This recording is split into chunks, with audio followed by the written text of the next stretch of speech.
I didn't realize my AirPods were gone until I saw them moving, not just anywhere, from the airport to someone's house. And that's when I realized someone didn't find my AirPods. They stole them. And what I did next might be the pettiest revenge I've ever taken. I didn't even realize my AirPods were gone until I saw them moving. Not inside the airport, not sitting in some lost and found box, but traveling from the terminal to an apartment. That's when it hit me. They weren't lost. They were stolen. And what I did next was probably the pettiest revenge I've ever taken. If you've ever had something taken from you and wished you could get even, you're going to enjoy this one. So this happened about 6 months ago. I had a layover in Houston. It had already been a long, exhausting day. My body felt heavy. My mind was on autopilot, and all I wanted was to get to my next gate without any more stress. I got off the plane, grabbed my bag, and walked to the terminal like everyone else. Nothing fell out of place. Until about 20 minutes later, I reached into my pocket and froze. My AirPods weren't there. At first, I thought I just misplaced them.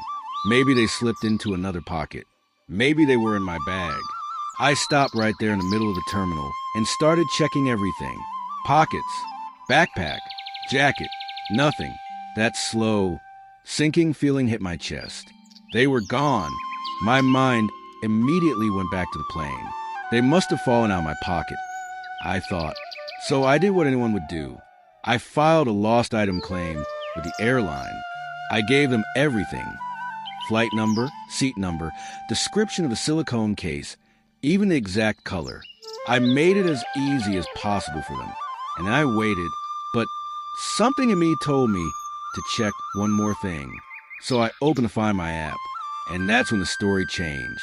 My AirPods weren't just sitting somewhere. They were moving. At first, I felt a weird sense of relief. Okay, maybe staff picked them up, I told myself. Maybe they're being taken to the lost and found. That made sense. I watched the location update, slowly shifting across the airport. But then hours later, the movement didn't stop. In fact, it got worse. Because after about 24 hours, they left the airport. I stared at my screen, confused, and then I saw the location settle in what looked like a residential area, an apartment building. That's when my stomach tightened. This wasn't lost and found. This wasn't protocol. Someone had taken them home.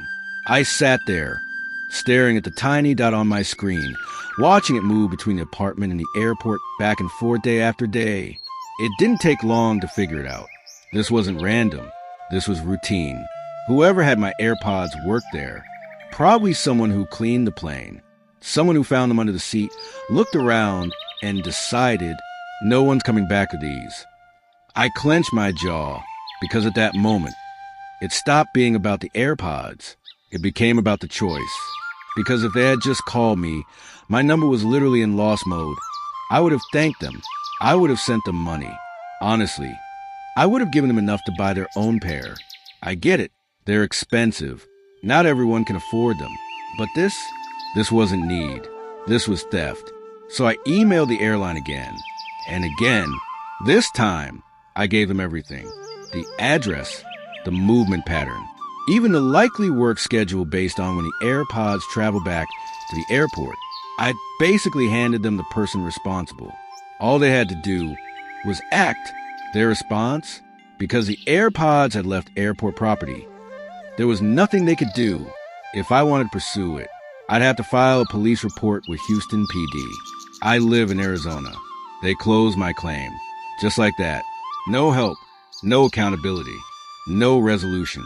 I sat there staring at the email, feeling that frustration build up inside me again. That helpless kind of anger.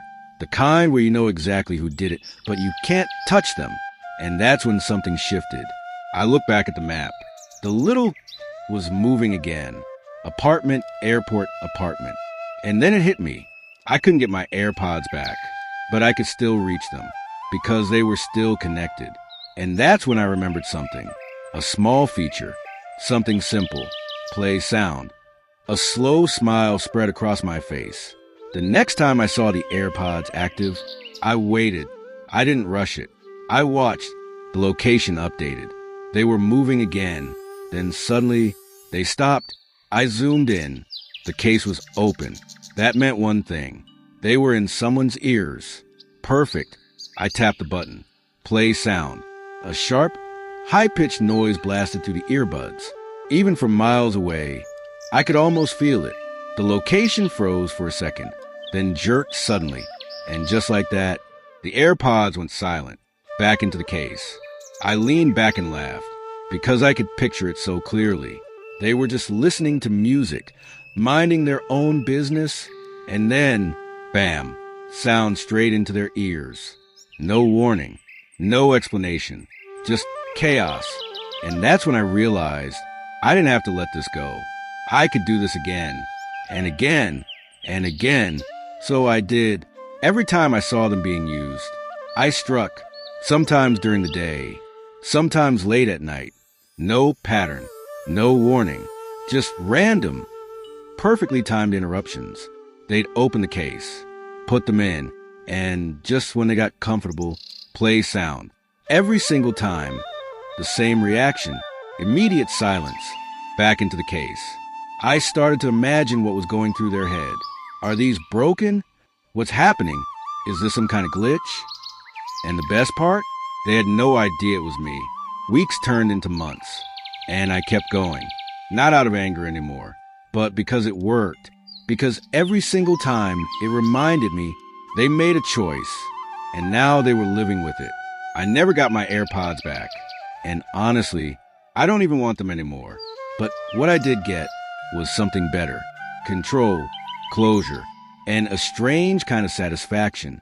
Because somewhere out there, there's a person who thinks their AirPods are haunted, who can't use them without fear, who gets hit with a piercing sound out of nowhere and has no idea why. And that's enough for me.